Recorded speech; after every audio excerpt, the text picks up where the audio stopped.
When we're looking at our daily practice, you hear me say that, like you have to have a daily practice. I like twice a day. Sometimes I do it more. Sometimes I only do it once a day, and sometimes I skip a day. I'm not perfect. I'm a human. But for the most part, I like my pattern is that I practice twice a day in the morning and in the evening. And throughout the day, I can't say that they're practices because they're not to me, but there's moments of I just take, I need it, right? And that might be for all kinds of reasons. Like I might just all of a sudden get a message and I need to step away. And I would say, like, because of my practice, that just happens throughout the day. And I can step away and kind of switch my brain and kind of process that and then come back. So when I'm talking about practice, though, this is what you're doing to strengthen your connection with the universe, not how you're navigating it on a daily.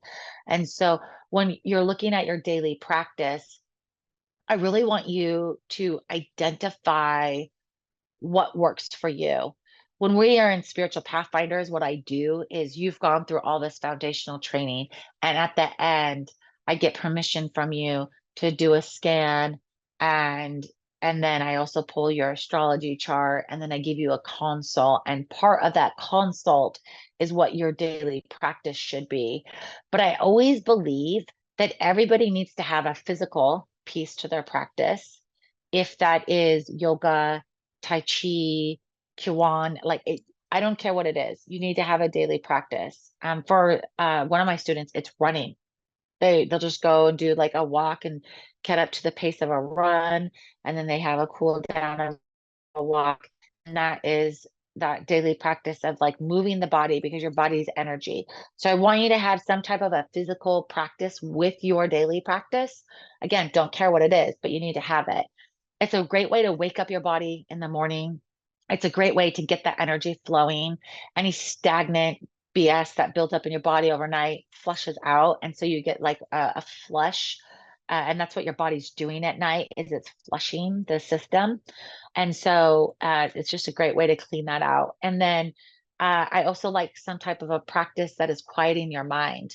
If that is prayer, meditation, journaling, but some type of practice that is doing some thinking, especially when you have your morning practice is different than your evening practice. Your evening practice when you're of quiet is kind of a dump. Your morning practice is usually more of an intention set, right? It's more proactive versus reactive. And that's kind of how these exercises I'm sharing with you for your practice are. And so for me personally, this looks like meditation, mantras and chanting, prayer, and journaling, all the things. That's a problem. That's the problem when you practice uh, all the things and all the belief systems and you keep studying, you just keep integrating more. And then sometimes you're just like, wow, I just spent the whole day doing that. Those are like best dates though. Um, but at the same time, like, you get your physical one, you get your quiet time. And then I always suggest some type of gratitude in this process. And that can look however you want it to be, but it could be an offering. And it could be an offering of something as simple as water, flowers, foods, um, possessions, right? That's why you see like some places ask for money because they need that in the construct of our society. So they're like, well, if we have helped you, donate. Um, so there's different ways of doing that, but like a gratitude in the morning. And usually I actually do this with water, food, and flowers. But depending on what it is, I might do some other things too to kind of bring that in more so.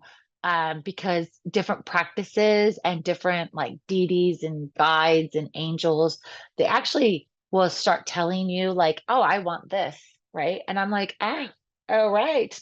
Of course I'm going to give it to you because I'm really enjoying this experience I'm having with you. And so like in my gratitude, I'll give them. But then in your gratitude, I also want you to not forget the energy of your current life.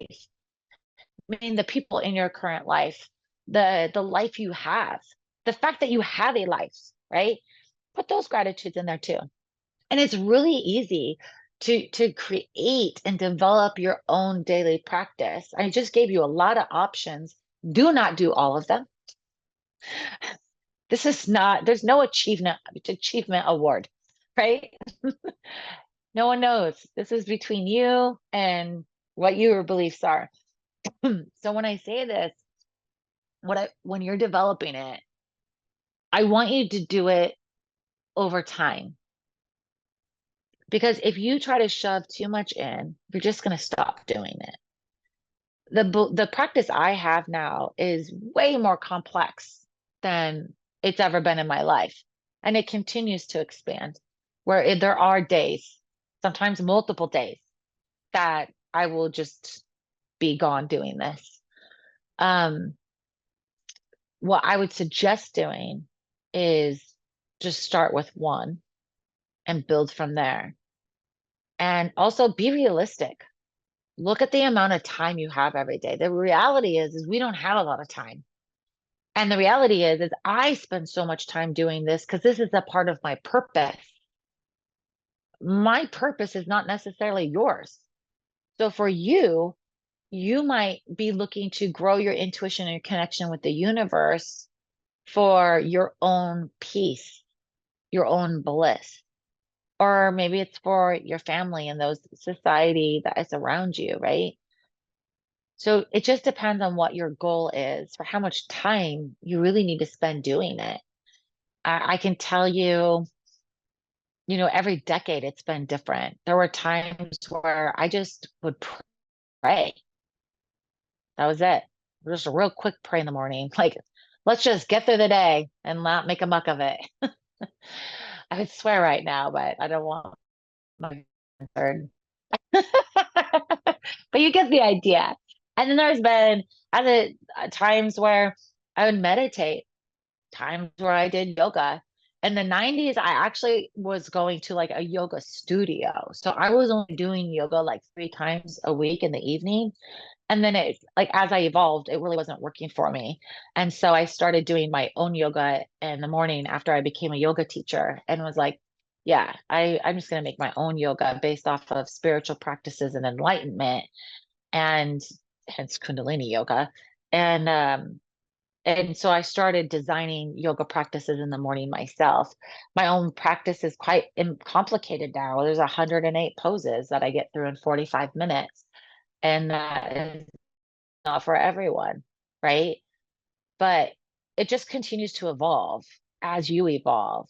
So, based off of your beliefs, you integrate those pieces. Are you doing offerings? Who are you doing them to? What are they asking for? Or what's the known requirements for that? And that just continues to connect with the universe. And the reason you want to do that is say you're connecting with Mary, Mother Mary, Saint Mother Mary, however you want to say this, but you're connecting with her. She is going to have completely different asks for or things that you can do to show your gratitude and your pleasure with your relationship with her. And in exchange, she's going to continue to give you what she's capable of. May that be knowledge, comfort, understanding, lessons on how things work, right? I've worked with her before, and she's super knowledgeable about healing, and it's beautiful. And I was so grateful to her. And so when I would create this healing thing, my offering was typically, here's my offering. Now you bless all of it so that it's blessing the people receiving it, right?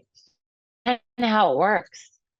And people would say, like, why are your tea blends doing so much better?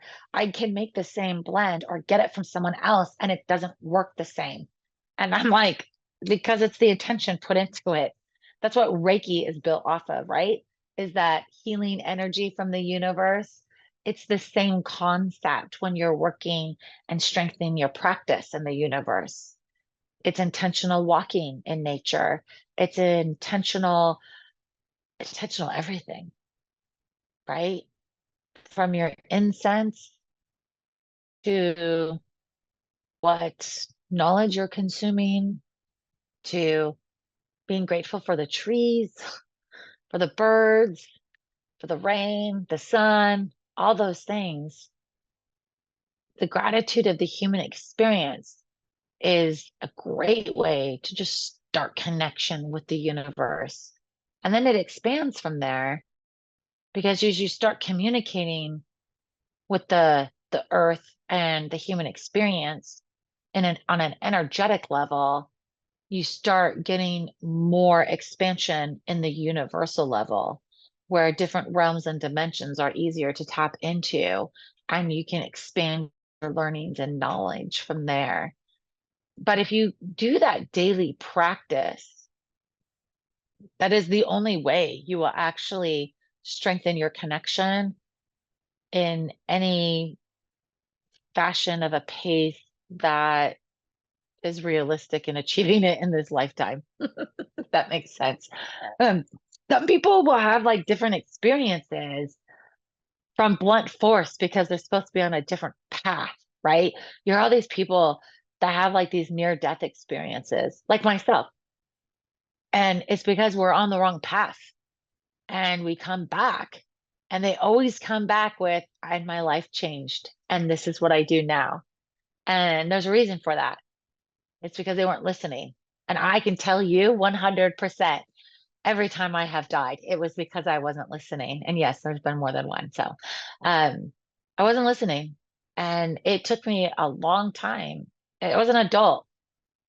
And the last time I had a near death experience, I was 23 years old or 24, 23. I was somewhere in there. And that's when I was like, okay, my life has to change now. And that's what I've done. I was like, okay, I got another chance, but this time I was smart enough to ask for clarity. I'm like, wait a second, if I'm going back, all right, that means I really have to do what I was supposed to do. There's no easy way out. Um, and so that's what happens though. And then you have this connection with the universe. So you have a daily practice. And those people, after their near-death experiences, all have a daily practice. It might be intentionally drinking their coffee, but they have a daily practice. So create yours. And just remember, it's all based off of intent and choice. That's how this all evolves.